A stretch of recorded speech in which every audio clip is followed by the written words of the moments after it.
کہیں سبحان اللہ۔ مجھے گنہگار کو اور کیا چاہیے، مجھے گنہگار کو اور کیا چاہیے، مجھ گنہگار کو اور کیا چاہیے، مجھ گنہگار کو اور کیا چاہیے، یا نبی آپ کا آسرا چاہیے، یا نبی آپ کا آسرا چاہیے، یا نبی آپ کا آسرا چاہیے، یا نبی آپ کا آسرا چاہیے، اور حشر میں اپنی بخشش بھی ہو جائے گی، حشر میں اپنی بخشش بھی ہو جائے گی، ہاتھ میں دامن مصطفیٰ چاہیے، ہاتھ میں دامن مصطفیٰ چاہیے، ہاتھ میں دامن مصطفیٰ چاہیے، ہاتھ میں دامن مصطفیٰ چاہیے۔ اور ایک شعر کہ ہر مصیبت سے بیٹا نکل جائے گا، ہر مصیبت سے بیٹا نکل جائے گا، ہر مصیبت سے بیٹا نکل جائے گا، ہر مصیبت سے بیٹا نکل جائے گا، ہر مصیبت سے بیٹا نکل جائے گا، بس اسے باپ ماں کی دعا چاہیے، بس اسے باپ ماں کی دعا چاہیے۔ اخیر شعر ملاحظہ کریں کہ بس اسے باپ ماں کی دعا چاہیے،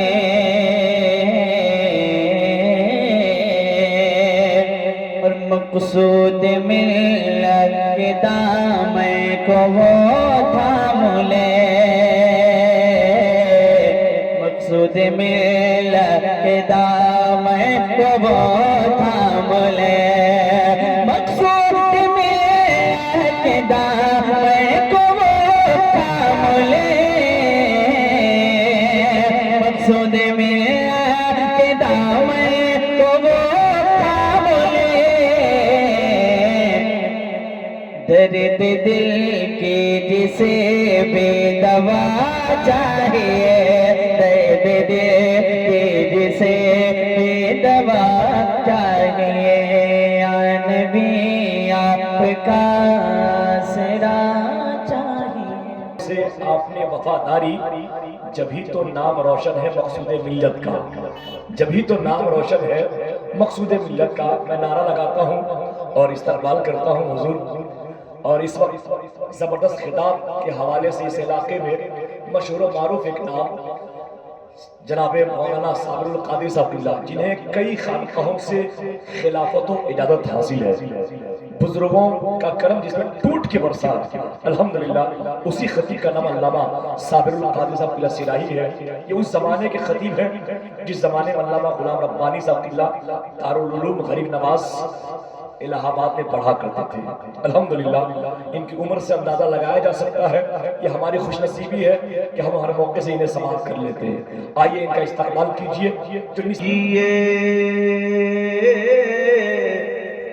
یا نبی آسرا دیجئے، یا نبی آسرا دیجئے،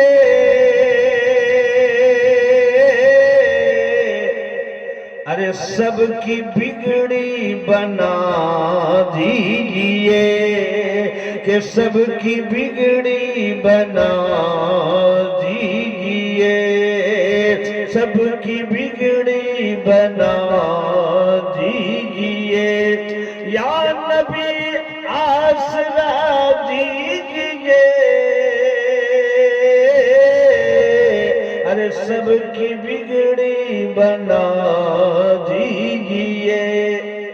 اور عقیدے پہ آپ نے خطاب سماعت کیا ہے، پھر میں پیش کر رہا ہوں، ملاحظہ فرمائیے کہ حملے ہوتے ہیں ایمان پر، کہ حملے ہوتے ہیں ایمان پر، کہ حملے ہوتے ہیں ایمان پر،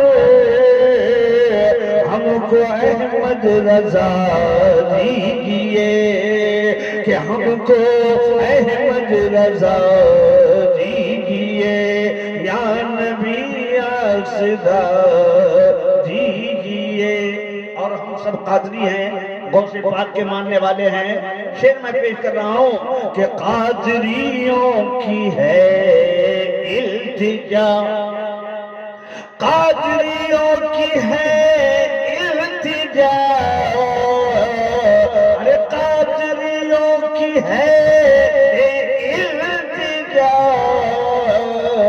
ہم کو غوث الورا دیجئے، کہ ہم کو غوث الورا دیجئے، قادریوں کی ہے التجا،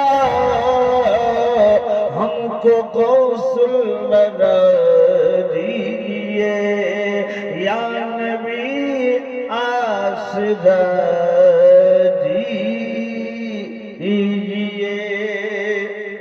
حضرات میں نے ابھی حدیث رسول پیش کیا ہے، ایُّ الدعاء اسمعو قال جو فی اللیل الاخر ودبر الصلاۃ المکتوبہ۔ ایک صحابی سرکار کی بارگاہ میں آئے اور عرض کیا، یا رسول اللہ کس وقت ہم دعا کریں کہ ہماری دعا رب کی بارگاہ میں مقبول ہو جائے؟ تو سرکار نے ارشاد فرمایا، رات کے آخری حصے میں جو دعا کی جاتی ہے وہ دعا رب کی بارگاہ میں مقبول ہوتی ہے، اور ہر فرض نماز کے بعد جو دعا کی جاتی ہے وہ بھی دعا رب کی بارگاہ میں مقبول ہوتی ہے۔ پتہ چلا رات کا آخری حصہ کون ہے؟ 12 بجے رات کے بعد جو رات آتی ہے وہ دعا کی قبولیت کا وقت ہے، رات کا آخری حصہ کہلاتا ہے۔ تو آپ لوگوں نے اتنا خرچ کیا، اتنی بڑی محفل سجائی، آپ صلاۃ و سلام پڑھیں، دعا میں شریک رہیں، اور دعا کی قبولیت کا وقت ہے، لہذا اے مسلمانوں آپ جو ہے اس محفل میں ضرور تشریف لائیں تاکہ صلاۃ و سلام کے بعد آپ دعا میں شامل ہو جائیں۔ حضرت دعا کریں گے، ہم لوگ آمین کہیں گے، انشاءاللہ ہم لوگوں کی دعا رب کی بارگاہ میں مقبول ہو جائے۔ تو صدقہ مولانا زبیر صاحب، مولانا مقصود صاحب، آپ ان کے نام سے آپ نے ادارہ قائم کیا ہے۔ ایک حدیث سنیے، ایک ہے صدقہ عام اور ایک ہے صدقہ جاریہ۔ سبحان اللہ بولیے نا۔ آپ نے ان کے نام سے مدرسہ قائم کیا ہے، مدرسے کی کیا فضیلت ہے؟ صدقہ جاریہ، مدرسہ بنوا دینا یہ صدقہ جاریہ ہے، مسجد بنانا یہ صدقہ جاریہ ہے، نل گروا دینا یہ صدقہ جاریہ ہے، مسافر خانہ بنوا دینا یہ صدقہ جاریہ ہے۔ سبحان اللہ۔ لہذا اے مسلمانوں، میں آپ کو پیغام دینے جا رہا ہوں کہ مقصود ملت نے یہاں آ کر یہ ادارہ قائم کیا، اور حضرت مولانا زبیر صاحب جب تک کہ ظاہری حیات میں رہے ہر سال اس کی صدارت و قیادت آپ فرماتے رہے۔ اللہ ان کی مرقد پر رحمت و انوار کی بارش عطا فرمائے، ان کے فیوض و برکات سے ہم سب کو اللہ تعالی مالا مال فرمائے۔ حضرات میں چاہتا ہوں کہ صدقے کے سلسلے میں ایک حدیث آپ کے سامنے پیش کر دوں، ٹائم نہیں ہے، جو میں اس کی تشریح کر سکوں گا. حدیث کا ترجمہ باقی رہے گا انشاءاللہ.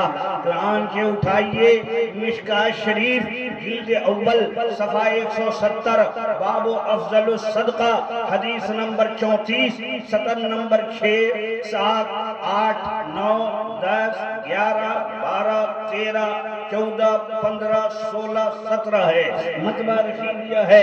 ان انس قال قال رسول اللہ صلی اللہ علیہ وسلم لما خلق الارض تمید فخلق الجبال فاستقرت بها علیا فعجبت الملائکة من شدت الجبال فقالوا یا رب هل من خلقك شيء اشد من الجبال قال نعم الحديد فقالوا يا رب هل من خلقك شيء اشد من الحديد قال نعم النار فقالوا يا رب هل من خلقك شيء اشد من النار قال نعم الماء فقالوا يا رب هل من خلقك شيء اشد من الماء قال نعم الريح فقالوا يا رب هل من خلقك شيء اشد من الريح قال من تصدق صدقة بيمينه يخفيها وعن شماله.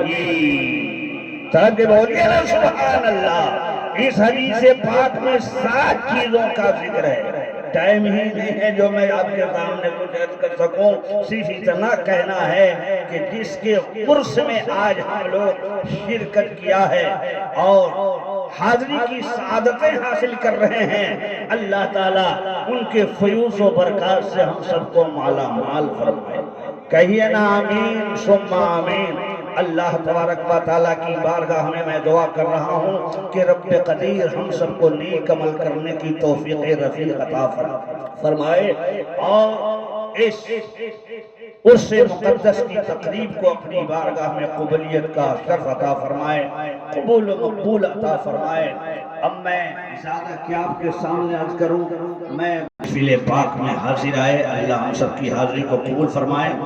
اب میں تفصیل میں نہیں جانا چاہتا, کھڑے ہو جائیے. صلی